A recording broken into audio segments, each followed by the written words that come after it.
Prenons notre écriture de base. Dans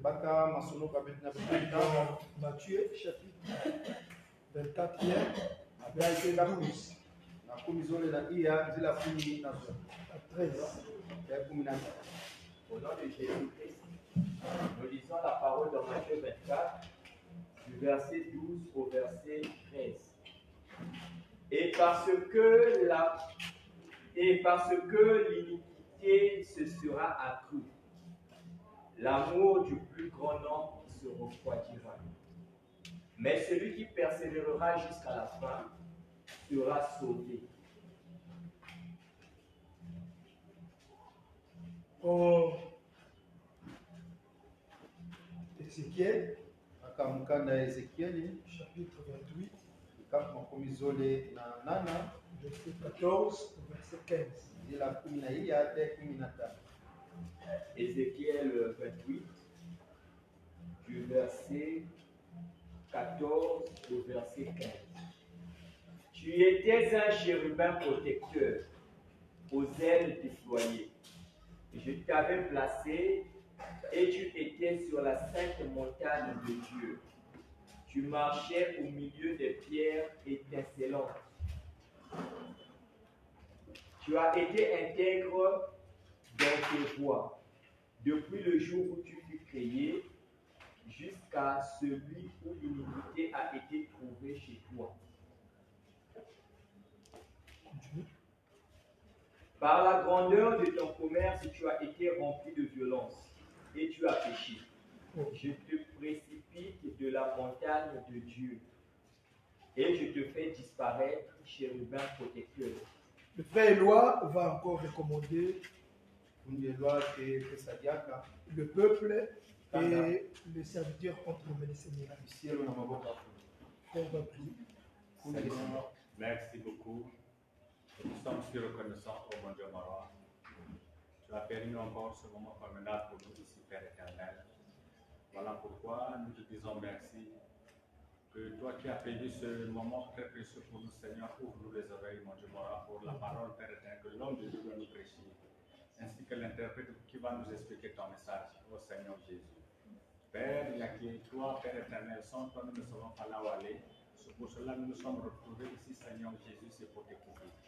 Mais Père éternel, ouvre nos cœurs, oh mon Dieu, ma roi, que tu puisses nous donner la capacité et l'entendement, Père. Enlève-nous l'esprit de distraction, oh mon Dieu, ma roi, car ce que nous voulons entendre est plus que ce que nous avons entendu les jours passés. Parce que ta parole est le même hier, aujourd'hui, demain, l'éternité. Nous voulons, Père éternel, être encore éclairés une fois de plus aujourd'hui. Voilà pourquoi nous remettons, Père éternel, Seigneur Jésus, ta parole ici, présent entre tes mains. Merci pour cette parole et merci pour ce moment convenable. Que ton nom soit loué, le nom de Jésus-Christ. Amen. Amen. On va s'asseoir.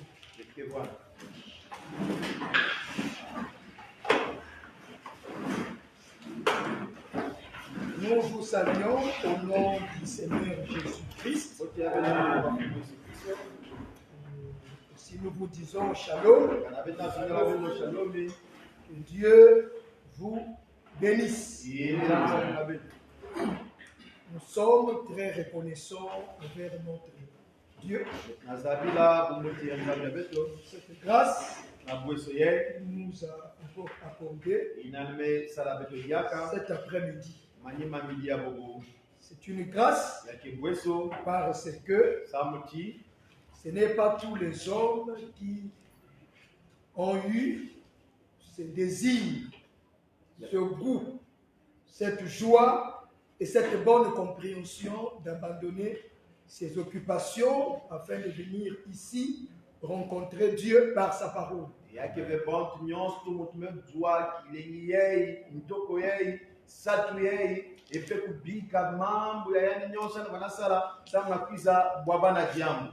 Donc, même être aujourd'hui en ces lieux, c'est une grâce. Éphésiens a dit que nous sommes l'ouvrage de Dieu, ayant été créés en Jésus-Christ.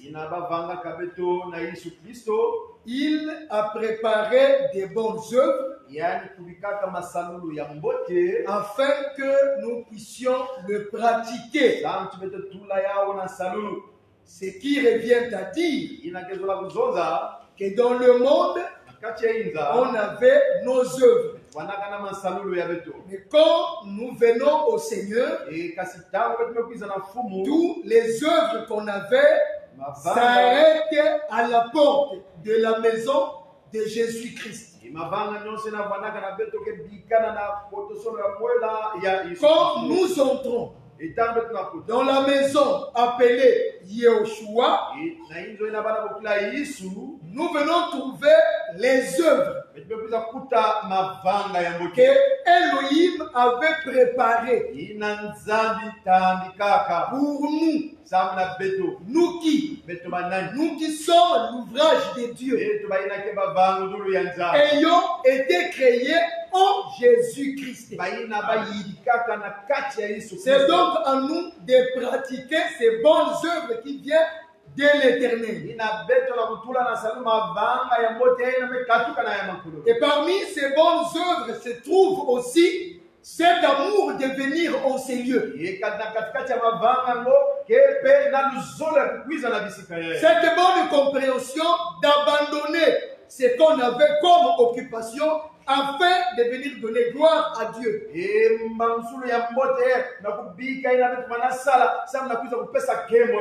Voilà pourquoi tous n'ont pas la bonne compréhension des choses de Dieu. Et tous n'ont pas le même zèle. Tous n'ont pas le même amour. Mais cependant, les membres du corps de Christ ont le même amour et les mêmes sentiments. Et ils gardent la même vision. Ils ne marchent pas selon eux-mêmes, mais ils sont de ceux-là qui suivent le mouvement de la colonne de nuée et de la colonne de feu.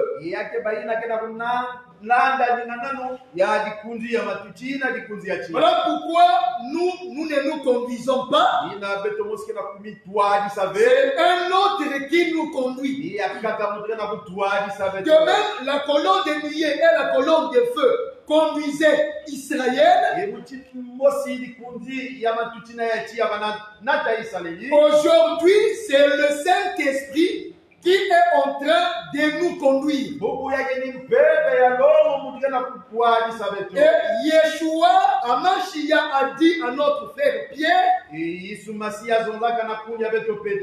quand tu étais jeune, tu te saignais toi-même, tu partais où tu voulais. Mais il y aura un autre qui commencera à te conduire, à t'amener là où tu ne voudras pas partir.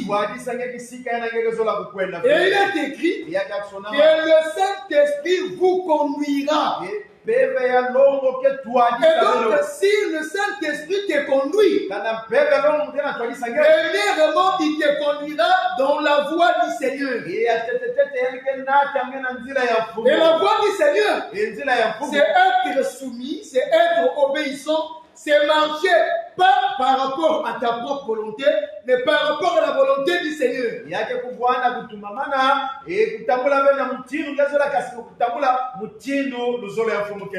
la volonté du Seigneur se manifeste par le Saint-Esprit.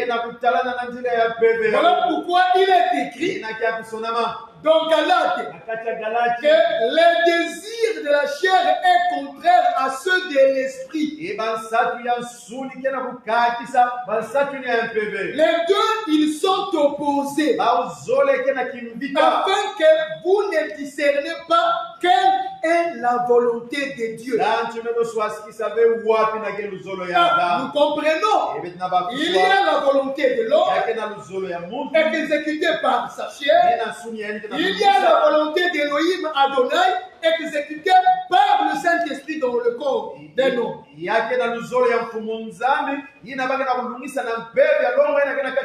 C'est pourquoi cet après-midi, nous avons été obéissants à la volonté de Dieu. Nous nous sommes laissés conduire par le Saint-Esprit.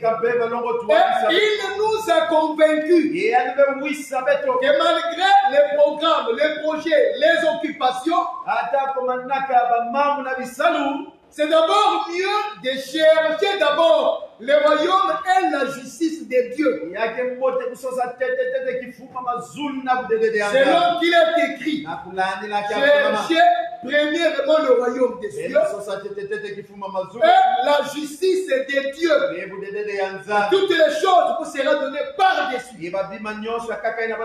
Alors, n'oubliez pas notre thème, notre message, notre enseignement. Nous parlons sur le pourquoi ou le mystère de l'iniquité.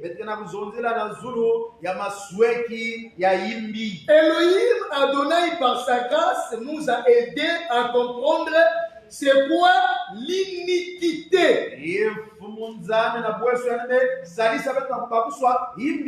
L'iniquité, dans d'autres traditions ou dans d'autres traducteurs, on dit que c'est le mal. Et c'est Jésus-Christ. Dans Matthieu 24, le verset 12, qui a dit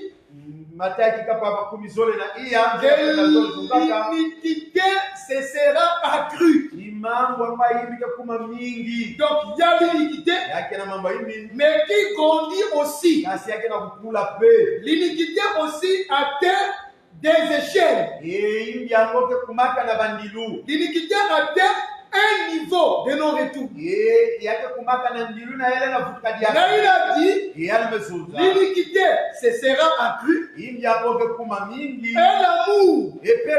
d'un grand nombre se refroidira. Mais celui qui va persévérer sera sauvé. Donc le but c'est être sauvé. Mais pour être sauvé, la condition a été donnée. La condition du salut, c'est la persévérance. Et qui va persévérer? C'est celui qui va être sauvé. Mais il y a l'iniquité qui va s'accroître. Et parce que l'iniquité va s'accroître, l'amour d'un grand nombre va se refroidir. Cet amour-là est aussi appelé charité. On avait expliqué que l'amour c'est un homme. L'homme appelé l'amour c'est Dieu. Parce que le frère Jean a dit que Dieu est amour. Ah, donc l'amour qui va se refroidir, c'est la parole, c'est l'enseignement. Donc quiconque a la parole de Dieu a Dieu. Quiconque a l'enseignement a donc l'amour de Dieu en lui. Maintenant le rôle de l'iniquité, c'est venir influencer, combattre cet amour. Voilà pourquoi aujourd'hui plusieurs sont en train d'abandonner. Plusieurs sont en train de délaisser. Nombreux deviennent insensibles. Ils sont en train de perdre leur goût des choses du ciel. Ils deviennent des hommes incompréhensibles. Parce que l'influence de l'iniquité les a déjà atteints. Et il perd l'amour de Dieu. Voilà pourquoi, frère, nous lançons encore cet appel pour dire aux bien-aimés royaumistes, pour dire aux Ciélois, la parole de Dieu est réprouvée. Et en elle, il n'y a pas la fausseté. En elle, il n'y a pas de mensonge. C'est seulement de oui et la mer. C'est une vérité absolue. Et si tu as reçu cela, sache que cet amour-là, que la vérité sera combattue par l'ennemi. Cet ennemi-là, c'est qui? C'est l'iniquité. Et l'iniquité, c'est qui? C'est pas un simple mot, mais c'est un esprit. Ézéchiel appelle le chérubin protecteur. Esaïe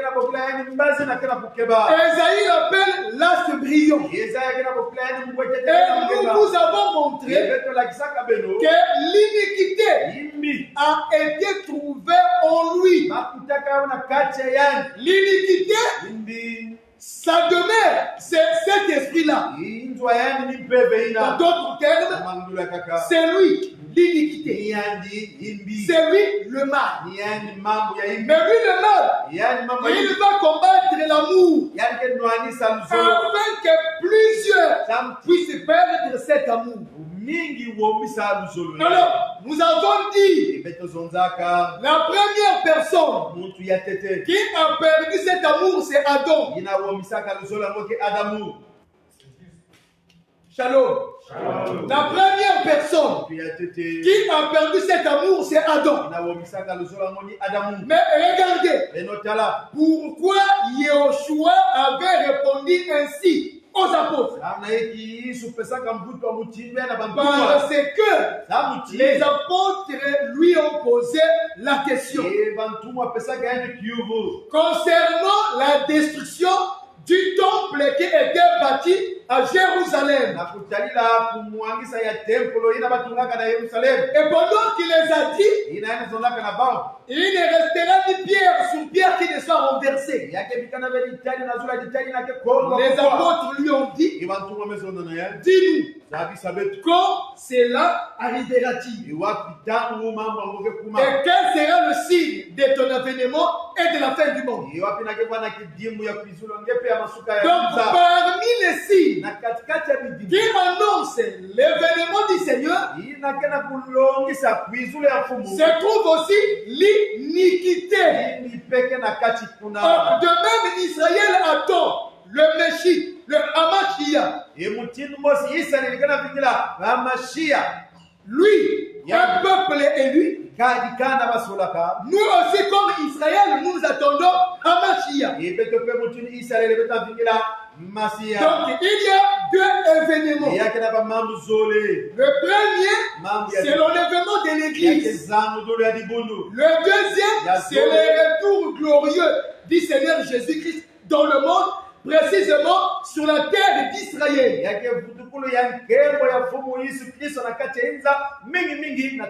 Donc pour Israël, il y a le signe. Aussi pour nous, il y a le signe. Le signe, c'est quoi? C'est l'iniquité. Voilà pourquoi, frère, quand on va toucher la partie prophétique de l'iniquité, nous allons toucher la vie après l'enlèvement de l'Église. C'est là où l'iniquité sera accrue totalement. Là, ça ne sera plus l'iniquité spirituelle, ça sera même l'iniquité visible. Parce que le diable descendra sur la terre, il va emprunter un corps afin qu'il soit Dieu et être adoré au-dessus de tout ce qu'on appelle Dieu et de ce qu'on adore. Mais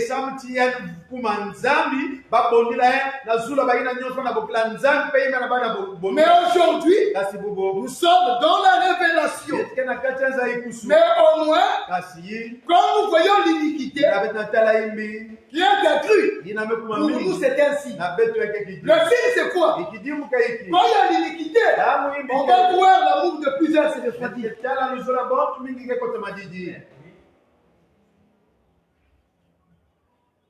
Aujourd'hui,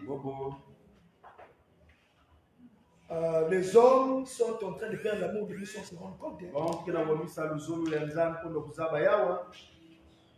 Et les bien-aimés, se détache du Seigneur, au fur et à mesure sans se rendre compte.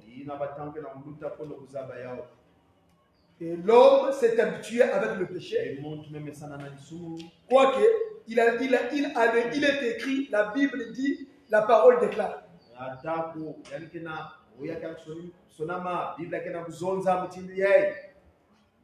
Le diable est en train de laisser les hommes avec il est écrit. Mais il récupère la vie de il est écrit. Et puisqu'on s'habitue avec la parole, avec Dieu, et même quand nous péchons, nous disons que nous sommes déjà sauvés. Un élu ne peut pas aller en enfer. Déjà Christ est mort à la croix une seule fois pour toutes. Et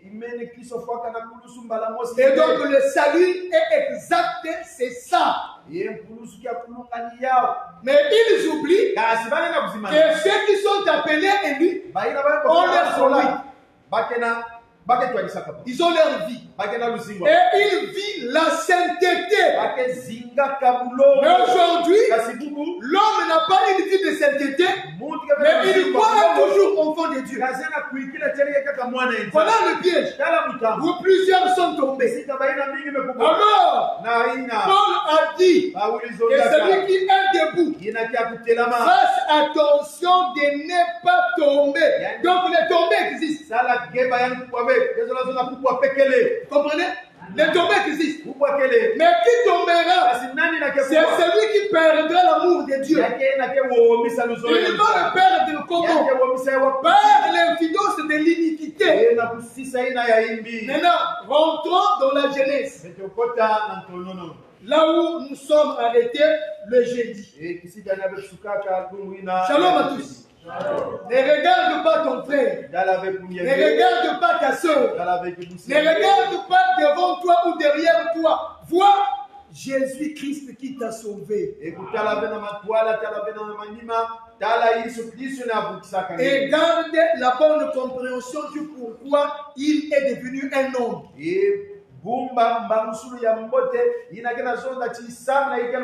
Souviens-toi de sa souffrance à la croix. Comment lui, Dieu qu'il était, il s'est fait homme. La Bible dit qu'il s'est dépouillé. Il est devenu semblable aux hommes jusqu'à être serviteur. Que personne ne te ravisse ce que tu as reçu. Parce que la promesse a dit, c'est lui qui vaincra. Je lui donnerai la manne cachée. À celui qui vaincra, je lui donnerai un caillou blanc. À celui qui vaincra sera assis avec moi sur le trône. Comme moi j'ai vaincu, je me suis assis avec le Père sur le trône.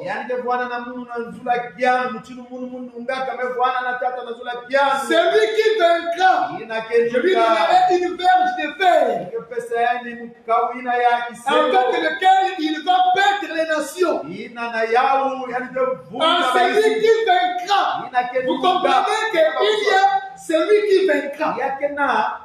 Par la foi, nous avons vaincu. Parce que Christ est mort à la croix pour nos péchés. Et il nous a donné sa victoire. Nous sommes devenus plus que vainqueurs. Mais dans la chair, dans la doctrine, on n'a pas encore vaincu. Parce que la marche est encore devant nous. On ne sait pas qui arrivera à la fin. Mais pour arriver, il faut avoir les yeux ouverts. Afin de comprendre comment le diable opère. Et comment l'iniquité est en train de régner. Est-ce que vous suivez ça, frère? Que Dieu nous bénisse. Voilà pourquoi on ne peut pas se décourager. On ne peut pas s'affliger. On ne peut pas Oh, dire que le Seigneur est où? Pourquoi il n'agit pas? Pourquoi il n'intervient pas? Pourquoi il n'opère pas? Notre Dieu agit. À la fois, il a agi avec puissance pour nous délivrer de la puissance des ténèbres. C'est ça notre garantie. C'est ça notre absolu. C'est ça notre espérance. C'est ça notre joie. Et c'est ça ce qui fait notre fierté. Parce que s'il fallait seulement se comparer aux hommes de ce monde, non, nous serons la queue. Mais or qu'on a compris la vie éternelle, c'est qu'il te connaît. Toi, le seul vrai Dieu, c'est celui que tu as envoyé, Yehoshua Hamashiach. Quand tu as Jésus-Christ, tu es béni. Ça ne peut pas, frère, que ça marche ou pas. Tiens bon. Attache-toi au Seigneur. Marche avec lui. Il ne trompe pas. Il ne peut pas te conduire dans le chemin ténébreux. Il te conduira toujours dans le chemin de la lumière. Parce qu'il sait où est-ce qu'il t'amène. Est-ce que vous comprenez, frère? Nous et vous, nous avons une même promesse. Notre promesse, c'est la vie pour l'éternité. Mais l'ennemi ne veut pas ça. L'ennemi, c'est un opposant. L'ennemi, c'est un rebelle. L'ennemi, c'est un aîné. L'ennemi, c'est un jaloux. Voilà pourquoi il n'a pas besoin de t'acheter. Il a besoin de ton âme. Il a besoin de la vie que tu as reçue. Jésus-Christ n'est pas mort à la croix pour sauver notre chair. La Bible est écrit, l'âme qui pêche, celle qui mourra. Donc c'est pour notre âme que Jésus-Christ est mort. Notre âme était morte par le péché d'Adam. Et notre âme a retrouvé la vie par l'âme du Seigneur qui était mort. Yeshua a donné sa vie pour sauver notre vie. C'est ça l'équation de la persévérance. C'est ça le but de s'attacher au Seigneur. C'est ça le pourquoi être fils de Dieu.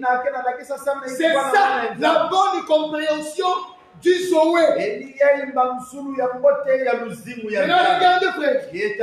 Puisque le chérubin protecteur d'Ézéchiel chapitre 28 a vécu avec Dieu, il connaît bien le ciel. Mais puisque l'iniquité a été trouvée en lui, il va pécher, il va désobéir. Sa désobéissance devient un acte de rébellion. Donc Dieu n'aime pas la rébellion. C'est à cause de la rébellion qu'il fut précipité du ciel. Si le chérubin ne s'est pas rebellé à Dieu, il serait resté au ciel. Mais quand il s'est rebellé, Dieu l'a précipité. La rébellion, c'est quoi? Il n'y a pas de rébellion tant qu'il n'y a pas une loi. Est-ce que vous comprenez? Il n'y a pas de rébellion tant qu'il n'y a pas un commandement. Il n'y a pas de rébellion tant qu'il n'y a pas des ordonnances. La rébellion se manifeste quand l'homme ne veut pas se soumettre à la loi établie. Oh, Dieu, c'est le créateur. Mais le chérubin protecteur n'était pas le créateur, il était la créature. Et Esaïe a dit qu'il voulait élever son trône au-dessus des étoiles. Être semblable au très haut. Il voulait s'asseoir sur l'assemblée. Donc il est écrit, il y a un seul Dieu. quand lui voulait devenir aussi Dieu, ça devient la rébellion contre le Créateur. Il devient pécheur. Et quand Dieu crée l'homme, Adam est parfait, Adam est juste, Adam est soumis, Adam est obéissant, Adam est saint, Adam est juste, il est la ressemblance de Dieu, il est l'image de Dieu, il jouit d'une bonne relation avec Dieu et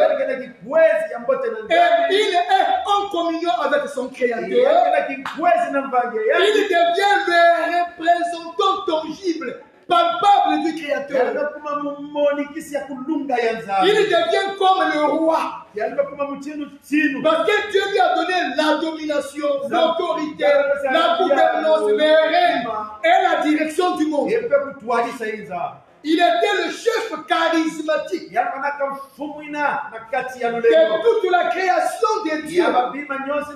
Et cet homme, Adam, n'avait jamais connu le péché. Parce que l'iniquité n'avait jamais existé. Il menait aussi joyeuse et brillante vie. Il était au milieu des arbres agréables à voir et bon à manger. Des arbres de toute espèce. Et oui, avait le droit de manger l'arbre de vie. Donc, Adam était éternel. Adam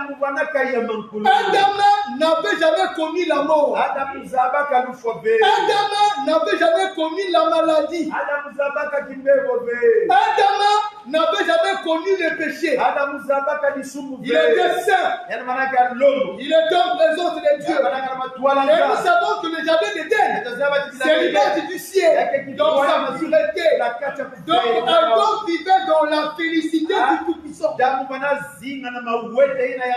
Bible dit, dans Genèse chapitre 3, vous le savez comme moi, le serpent était l'animal le plus rusé de tous les bêtes et les chauves que l'Éternel Dieu avait fait. Le serpent dans ce qui, attention, on n'a pas affaire à un serpent naturel.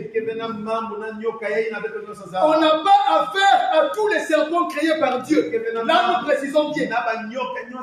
Attention, on n'a pas affaire à tous les serpents créés par Dieu. On a affaire à un seul serpent. Et Elohim n'a pas maudit tous les serpents. Elohim avait maudit un seul serpent. C'est à ce serpent qu'il avait dit, désormais tu marcheras sur ton ventre. Et tu mangeras de la poussière de la terre. Nous comprenons que pour saisir le langage du ciel, pour comprendre la pensée de Dieu, Elohim dans son grand amour nous parle d'abord sur les choses naturelles. Et c'est le naturel qui nous aide à comprendre les choses spirituelles. Et dans le livre de Psaume, le chapitre 104, on peut lire ça, hein, Psaume 104, le verset 25e. Psaume 104, le verset 25. Voici la grande et vaste mer. Là se meuvent sans nombre des animaux petits et grands. Là se promènent les navires et ce léviathan que tu as formé pour jouer dans les flots. Tous ces animaux espèrent en toi pour que tu leur donnes la nourriture en son temps. Que Dieu bénisse cette lecture de la parole. Amen. Dieu voulant, il nous fera grâce en son jour, au jour du Seigneur. Nous reviendrons parler sur le navire qui circule sur les eaux et les animaux petits et grands qui sont dans les eaux avec le léviathan. Est-ce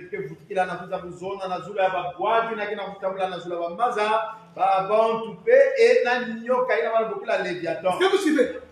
on nous parle de la vaste mer Et bana zabi sabe na mumbu ya nene. et des animaux petits et grands. Na bibulu ya fiochi na Et nene. les navires qui marchent sur les eaux. Et na ba bwati kana tamula na zulu. Et le Léviathan qui est là. Na mu Léviathan ina ke Pour kuna. bien comprendre, Ba kuso. les navires, Et ba.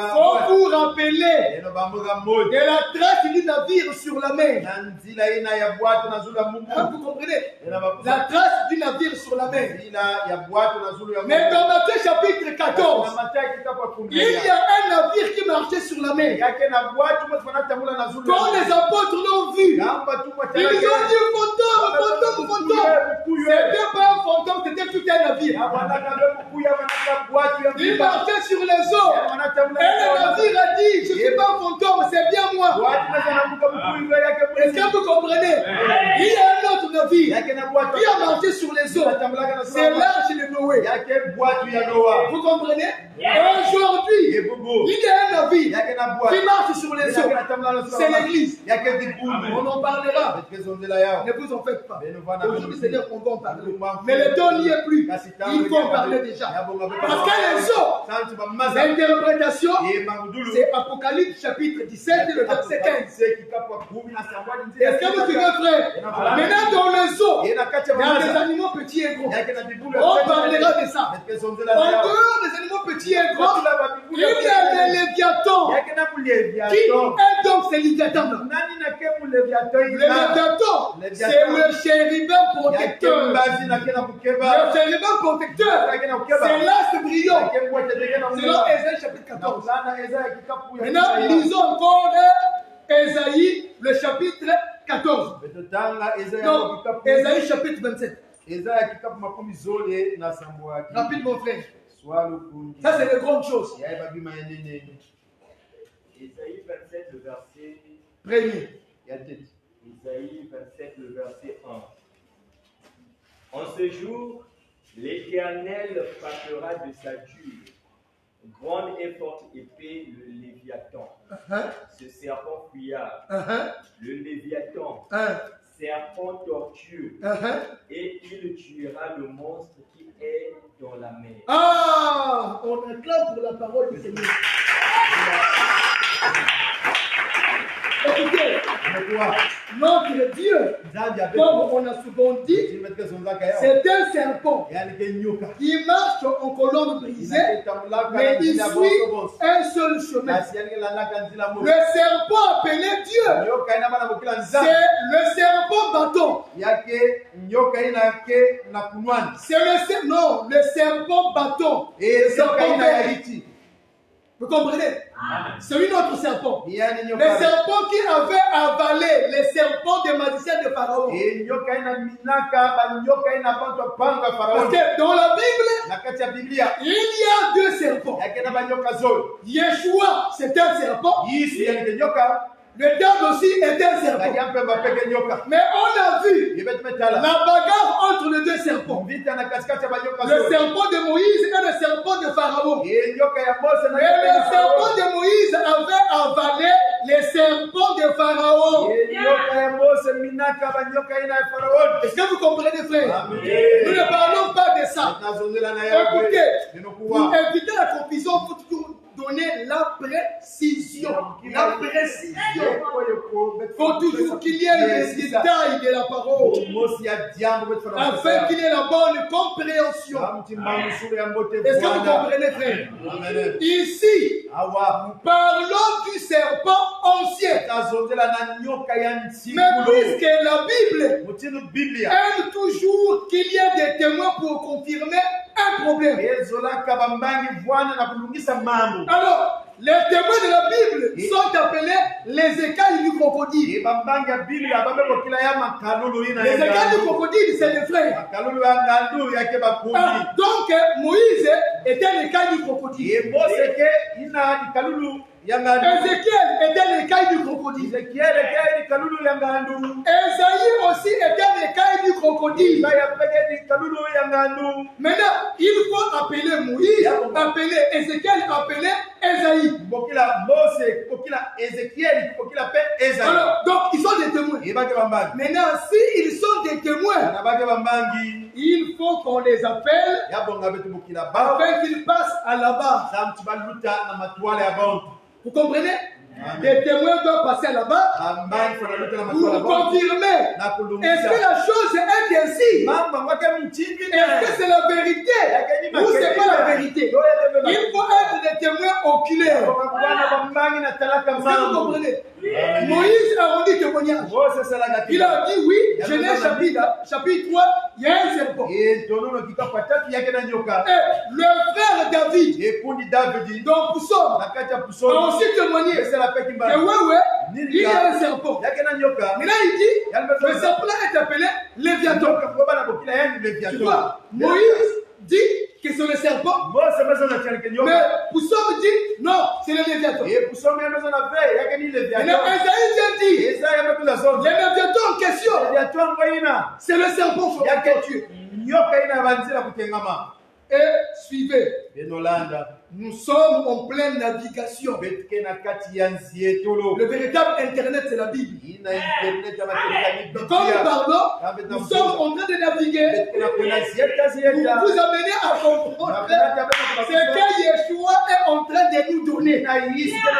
Comprenez, frère? Parce que l'homme ne peut qu'imiter ce que tu fais.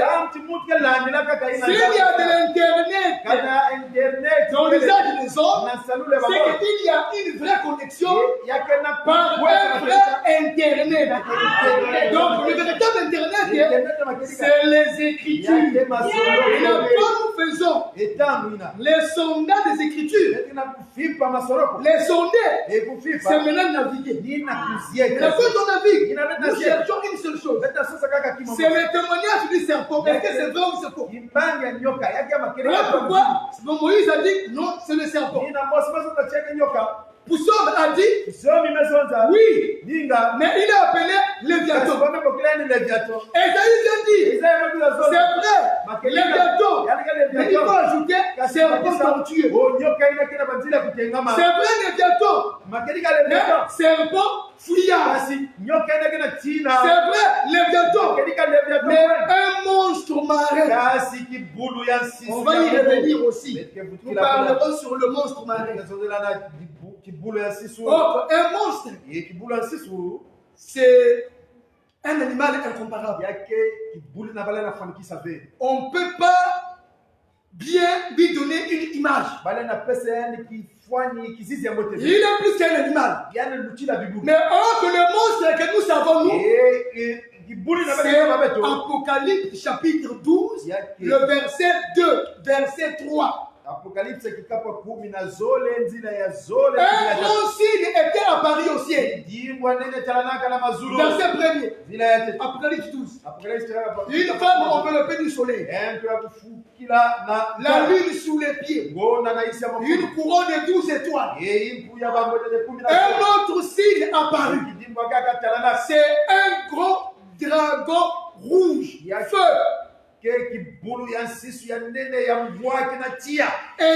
cette tête et dit comme ça c'est un animal ou bien un monstre. Ça c'est un monstre.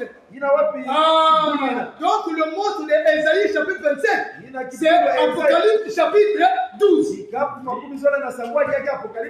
monstre là c'est qui? C'est le serpent fuyard, le serpent tortueux. C'est lui le diable et Satan.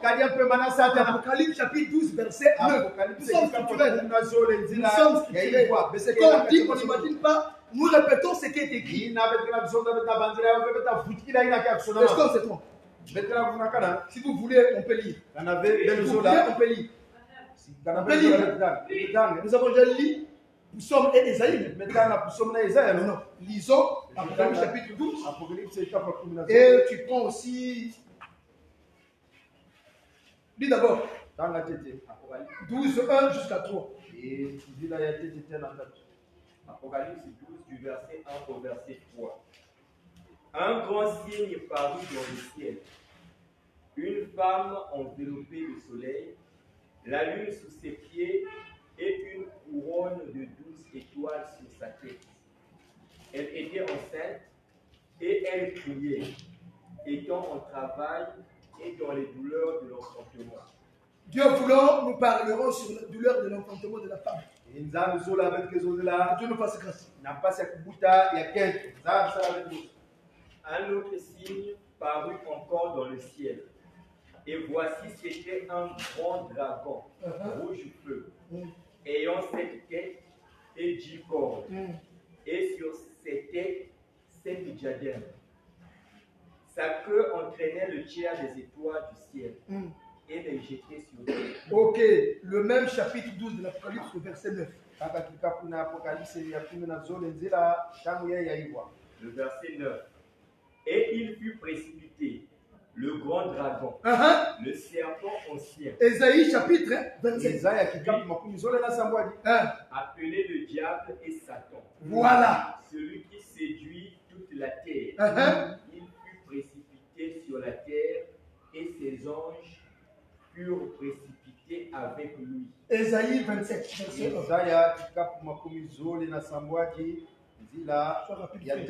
On n'a plus le temps. Isaïe chapitre 27, verset 1. En ces jours, l'Éternel frappera de sa dure, grande et forte épée le Léviathan. Vous connaissez quel jour? L'Éternel frappera. Shalom les sœurs. Vous connaissez quel jour l'Éternel frappera de sa dure, la belle et grande épée? C'est l'Armageddon. Armageddon. Il n'y aura pas de troisième guerre mondiale. Ils sont embrouillés, ils réussissent, ils craignent. La réponse de la paix. Qui a dit que la réussite de la paix? Dans la marche prophétique, la réussite n'avait jamais été un empire. Jamais. Au contraire, dans l'histoire du monde, la Turquie était un empire. Dans la Turquie est plus puissant que la Russie. La vérité. Mais aujourd'hui, la Turquie fait partie de l'OTAN. Dans le pouvoir est de quel côté? De la Russie. On en parlera, frère Grâce. Ça fait grâce. Ça, il faut bien répondre ça. Parce que j'ai beaucoup de... La Russie, Poutine, c'est lui la bête. C'est lui la bête. Et puis on encore sur la terre. Dieu m'a compris. Nous savons. La dernière grande puissance mondiale, c'est la Rome. Et cette Rome-là, c'est l'Apocalypse chapitre 13, le verset 1, 2, 3. Shalom. Mais frère, moi je ne sais pas pourquoi les enfants de Dieu actuellement n'aiment plus la parole. Un tel enseignement, les gens sont là. Vraiment, l'iniquité est accrue. Les gens espèrent au royaume des cieux et la vie éternelle. Mais alors, pour avoir le royaume et la vie éternelle, il faut recevoir la parole. Il espère au royaume, mais il n'aime pas la parole. Aujourd'hui, les gens savent que le culte est aujourd'hui. Mais ils ne sont pas venus. Donc ça me étonne. Pourquoi les gens ne sont pas? Je comprends que beaucoup sont appelés, mais il y a peu d'élus. C'est pourquoi tous les sentimentalistes vont tomber. C'est pourquoi, ma soeur, il ne faut pas penser que le fait que le frère prie avec nous qu'il est sauvé. Parfois, il n'est pas sauvé. Il ne faut pas penser que la soeur, parce qu'elle chante, parce qu'elle crie fort, donc elle a Dieu. Non! Les choses de Dieu, c'est dans la simplicité. Dieu aime la simplicité. Notre Dieu est humble. Même quand il était sur la terre, on n'a pas connu que cet homme-là s'est dit Dieu. Il a mangé, il a côtoyé les prostituées, il a fait du bien, mais il a été Dieu. On n'a pas connu que celui-là s'est Donc aujourd'hui, le royaume des cieux va passer outre. On n'a pas encore pleuré l'enlèvement de l'église. L'enlèvement de l'église. Enfin, pour une première fois, le monde va connaître un événement catastrophique. Catastrophique et époustouflant.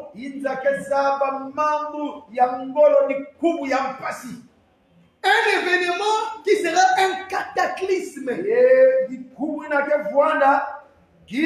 Ça va bouleverser le système du monde. Les présidents vont dire qu'est-ce qui ne va pas, qu'est-ce qui s'est passé. Partout au monde, les gens ont disparu. Enfin, pour une première fois, il y aura quelqu'un qui viendra voler les hommes sur la terre. Parce que notre Dieu, enfin, il agit comme un voleur. Il n'est pas voleur, mais il agit comme un voleur. Est-ce que vous comprenez, frère?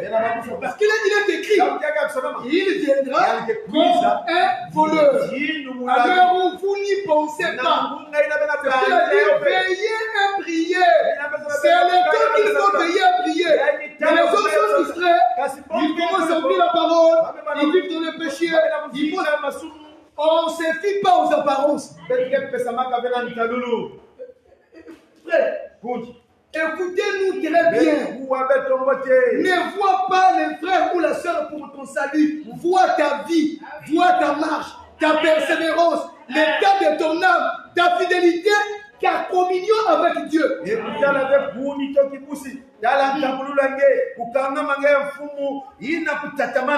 pas nous qui allons te sauver. Non, toi et nous, nous avons un seul sauveur, c'est Jésus-Christ. Donc le problème du salut, tu tombes, ça te regarde. Tu fais des comparaisons, c'est ton problème. Moi, je cours, je n'ai pas encore achevé la course, et puis je vais me distraire. Parce que tu vois, ça n'a pas de sens. À cause de la bière, tu perds la foi. À cause de l'impudicité, tu perds la foi. Mais les gens pensent que nous aussi, on ne peut pas tomber. Non, non. On peut aussi avoir des copines, faire la pagaille comme les autres. C'est ce qu'a dit Paul. Est-ce que moi seulement et Barnabas n'ont pas eu une soeur qui soit notre femme? Comme fait Céphase et les autres. Mais non, je ne veux pas dire que Pierre et Jacques avaient des copines. Non. Ah non. Non, il y a des haines qui sont.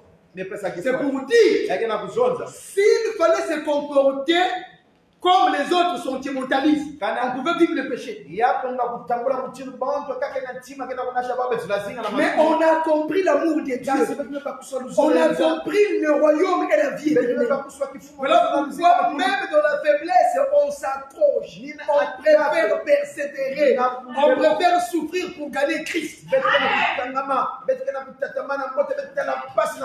Moi, je ne viens plus parce que le Seigneur m'a découragé. Dieu t'a découragé. Cependant, tu as son souffle. Tu as son âme. Le corps que tu as là, lui appartient. Mais il t'a découragé. Maintenant, s'il retire l'âme, vous ne comprenez pas les choses de Dieu. Est-ce que vous avez regardez. L'enlèvement de l'église est une vérité absolue. Jésus-Christ reviendra. Il reviendra pour nous d'abord. Et pour sa seconde venue. Il reviendra régner étant le roi des rois, Seigneur des seigneurs sur la terre tout entière. En